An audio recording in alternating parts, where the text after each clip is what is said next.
మంత్ర, యంత్ర, తంత్ర, మూలిక, రుద్రాక్ష, నవరత్న, హోమ, క్రియ, జ్యోతిష్య, వాస్తు, హస్త సాముద్రికాలచే బ్రహ్మాస్త్ర పరిష్కార మార్గం.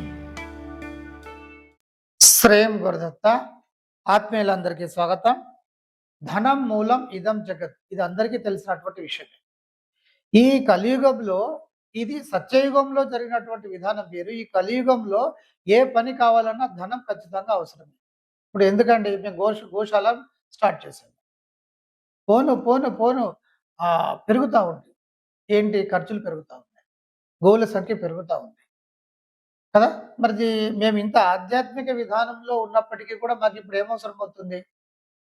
ధనం అవసరం అవుతుంది. అంటే ఏ కార్యక్రమం, ఒక మంచి కార్యక్రమం, ఒక అన్నదానం చేయాలన్నా, గోశాల నడపాలన్నా, ఒక ఆశ్రమం మనం ప్రారంభించాలన్నా, ఏది చెయ్యాలన్నా కూడా ధనం అవసరం. అలాగే మీరు ఎదగాలన్నా, కుటుంబంలో ఉండేటువంటి విధానాలన్నీ కూడా తీరాలన్నా, ఒక హాస్పిటల్కి వెళ్ళాలన్నా ప్రతిదానికి ధనం అవసరం. ఇది గుర్తుపెట్టుకోండి. ధనం ధనం చాలా ముఖ్యమైనటువంటి విషయం కనుక ధనం కావాల్సిందే. అలాగే ఇప్పుడు నా దగ్గరికి చాలా మంది వస్తూ ఉంటారు. సుమారు ఒక 20 కోట్లు ఉండేటువంటి ఒక వ్యక్తి వచ్చాడు. గురుగారు నాకు ఉన్నాయి, కానీ నాకు ఈ సమస్యలు ఉన్నాయి, తినడం కూడా నాకు కష్టమవుతుంది, చాలా ఇబ్బంది పడుతున్నాను, ఏం చేయాలి గురుగారు అంటే, ధనము ఉన్నప్పటికీ కూడా సమస్యలు ఉండేటువంటి విధానం ఉంటుంది. అది తక్కువ శాతం. కొంతమంది అడిగేటువంటి అవకాశం ఉంటుంది. గురుగారు ధనమేనా, ఇంకా వేరే లేదా అంటే, మనము 100 కోట్లు పెట్టినా కూడా పరిపూర్ణంగా ఆరోగ్యాన్ని మనం తీసుకోలేము. కొన్నిటికి మెడిసిన్సే ఉండవు. అది కాదు నేను అనేది. ఏమిటి అంటే, మీకు 95% ఏ సమస్య అయినా కూడా డబ్బుతోనే తీరుతుంది. కనుక డబ్బు కావాలి. మరి డబ్బు సంపాదించుకునేటువంటి విధానంలో అడ్డంకి కొన్ని ఉంటాయి. గ్రహ దోషాలు ఒకటి ఒకటి ఎన్నో ఉంటాయి. వాటిని కూడా మనం తగ్గించుకోవాలనుకున్నప్పుడు గురుగారి దగ్గరకో, ఇంకొకరి దగ్గరకో వెళ్ళి మనము ద్రవ్యాన్ని వెచ్చించాల్సినటువంటి పరిస్థితి ఉంటుంది. తర్వాత వెచ్చించినప్పటికీ కూడా కొన్ని తగ్గనటువంటి పరిస్థితి, కొన్ని తనకు తానే చేసుకుంటే నిర్మూలన అయ్యేటువంటి విధానం. శాపాలు, దోషాలు, పాపాలు, ఇతరత్ర ఒకరి యొక్క శాపాన్ని ఇంకొకరు తీసుకోవడానికి ఎవరు ఇష్టపడరు కదా. మీ పాపాన్ని మాకు అంటారా అన్నారు కదా. కనుక ఇక్కడ మీరు గుర్తుపెట్టుకోవాల్సినటువంటి విషయం ఏంటంటే, సమస్తమైనటువంటి సమస్యలు అనేకంగా ఉంటాయి. కానీ ఎక్కువగా ఏది ఉన్నప్పటికీ కూడా మనము ద్రవ్యం ద్వారా మనం అన్నిటిని కూడా నిర్మూలన చేసుకుంటూ వెళ్ళవచ్చు. ఈ నిర్మూలన విధానంలో అత్యంత శక్తివంతంగా మీకు ఉపయుక్తంగా ఏదైనా ఉంటుంది అంటే స్వర్ణ భైరవ విధానమే ఉంటుంది. స్వర్ణ భైరవ విధానం. ఈ భైరవం అంటే మీకు వచ్చేస్తాడు, భయం లేనటువంటి వాడు, భయాన్ని తొలగించేటువంటి వాడు. భైరవం అంటే అలా వచ్చి కూర్చుంటాడు. చాలా శీఘ్రంగా సిద్ధి పొందేటువంటి విధానము భైరవ విధానంలో ఉంటుంది. ఇటు యంత్ర మంత్ర తాంత్రిక విధానంలో కావచ్చు, ఇటు లౌకిక పరంగాను కావచ్చు, ఇహ పర రెండిటికి కూడా భైరవ విధానం చాలా గొప్పగా ఉంటుంది. కనుక మనము తొందరగా డబ్బు సంపాదించాలి, సాధించాలి అని అనుకున్నప్పుడు ఈ స్వర్ణ భైరవ విధానాన్ని మనం గట్టిగా పట్టుకోవాలి. ఇందులో కూడా చాలా శక్తివంతమైనటువంటి విధానం ఏమిటి అంటే, ఈ అన్నిటినీ కూడా తొలగిస్తుంది.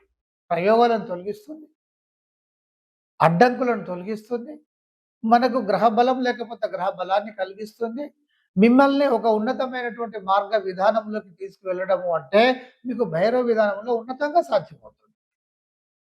అందుకని ఎవరైనా సరే ఇబ్బంది పడుతున్నారు ఒకటి, ఇబ్బంది పడకూడదు అనేది రెండు. ఇబ్బంది పడేటువంటి వారు తొలగిపోవాలనుకున్నప్పుడు ఈ విధానంలోకి రావాలి. అలాగే ఇబ్బంది పరిపూర్ణంగా అంటే ఇంకొకసారి రాకుండా ఉండాలి, తొలగిపోవాలి, ఇంకొకసారి రాకుండా ఉండాలి అనుకున్నప్పుడు కూడా మనం ఖచ్చితంగా ఈ స్వర్ణ భైరవ విధానాన్ని అనుసరించాలి. నేను అనుసరిస్తూ ఉంటాను, సందర్భానుసారంగా నేను అనుసరిస్తూ ఉంటాను. కానీ ఎవరైనా సరే విపరీతంగా ఇబ్బందులు పడుతున్నప్పుడు ఖచ్చితంగా స్వర్ణ భైరవ మంత్ర విధానాన్ని తీసుకోవాలి. మరి ఇది ఈ సాధన 10 నిమిషాలు 15 నిమిషాలలో కాదు, కనీసం 40 మినిట్స్ ఉంటుంది. ఒకసారి కూర్చొని చేస్తే ఈ 40 మినిట్స్ సాధనలోనే సమస్తము నిర్మూలము అనేటువంటి విధానం ఇందులో ఉంటుంది. చాలా శక్తివంతంగా ఉంటుంది. గ్రహ దోషాలైతే మన లెక్కల్లోకి తీసుకోవాల్సిన అవసరమే ఉంటుంది. అలాగే పరప్రయోగాలు అని అనుకున్నప్పుడు అది ఎంత జటిలమైనటువంటి ప్రయోగాన్నైనా ఆపుకుంటూ ముందుకు వెళ్ళడము, ఇక తప్పదు అనుకున్నప్పుడు ఒక దెబ్బ కొట్టడం అనేటువంటిది తానే చేస్తూ ఉంటాడు. ఇక్కడ ఏది జరగాలన్నా కూడా సాధన పటిష్టంగా ఉండాలి. విపరీతమైనటువంటి ఈతి బాధలతో ఉన్నప్పుడు ఈ శివ విధానములో ఉండేటువంటి ఒక ఉత్కృష్టమైనటువంటి భైరవ విధానాన్ని పట్టుకుంటే గనక ఇవన్నీ తొలగిపోవడము, రావడము మనకు కావాల్సింది మనసులో అనుకున్నది కామ్యాన్ని సాధించడము, అభీష్టము నెరవేరడము, అన్ని గ్రహ బలాలన్నీ తయారు కావడం, బలంగా తయారు కావడం. గ్రహ బలం అంటే ఏమిటి బిడ్డ? గ్రహాలన్నీ కూడా ఇప్పుడు నవగ్రహాలన్నీ కూడా అనుకూలంగా ఉంటాయా? ఏ వ్యక్తికైనా కొన్ని అనుకూలంగా ఉంటాయి, కొన్ని అననుకూలంగా ఉంటాయి, కొన్ని అనుకూలంగా ఉండవు. అయినప్పటికీ కూడా మన సాధన విధానం ద్వారా బలం లేనటువంటి ఆ గ్రహం యొక్క బలాన్ని నాకు ప్రసాదించినటువంటి మంత్ర విధానంలో ఉండడం మూలాన అది ఆటోమేటిక్‌గా జరుగుతా ఉంటుంది. ఇది మామూలు విషయం కాదు నాని. జపతో నాస్తి పాతకం. జపతో నాస్తి పాతకం.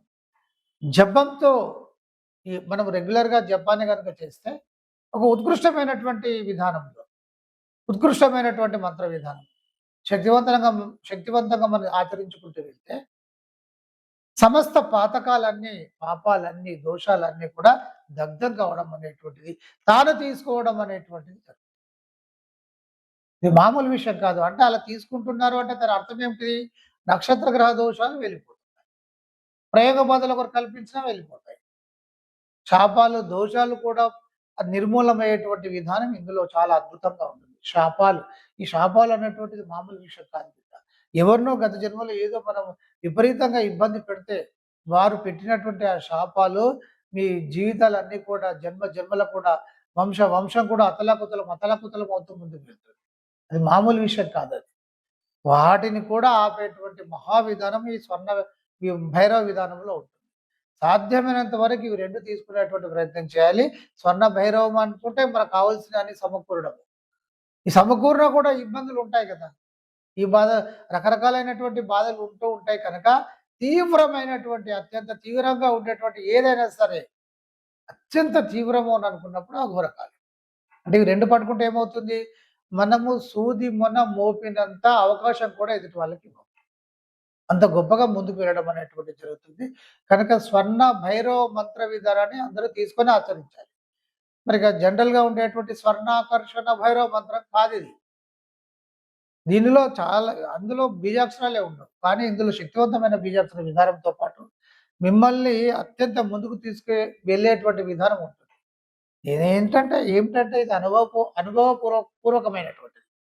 కొంతమంది సాధన చేసినా కూడా అనుకున్నటువంటి ఫలితాన్ని పొందట్లేదు అని అనుకున్నప్పుడు వీటిలోకి రావాల్సింది. మనము ఒక స్టెప్‌లోకి రావాల్సింది. ఒక ఎల్‌కేజీ, యూకేజీ అలా స్టెప్ బై స్టెప్ మనం వెళ్ళాల్సిందే. మనం ఇటు దైనందిన జీవితంలో మీ ప్రయాణం అంటే మీ ప్రయత్నము, మీ సంపాదన, మీ కర్మ విధానము మీరు చేసుకుంటూనే, మీరు సాధిస్తూనే వీటిని ఆపుకుంటూ ముందుకు వెళ్ళడం అనేటువంటిది జీవితాన్ని ఒక అత్యున్నతమైనటువంటి శిఖరం వైపుగా, పూర్తి తృప్తి వైపుగా తీసుకెళ్లడం అనేటువంటిది జరుగుతుంది. అందరికీ బ్లెస్సింగ్స్. మంత్ర, యంత్ర, తంత్ర, మూలిక, రుద్రాక్ష, నవరత్న, హోమ, క్రియ, జ్యోతిష్య, వాస్తు, హస్త సాముద్రికాలచే బ్రహ్మాస్త్ర పరిష్కార మార్గం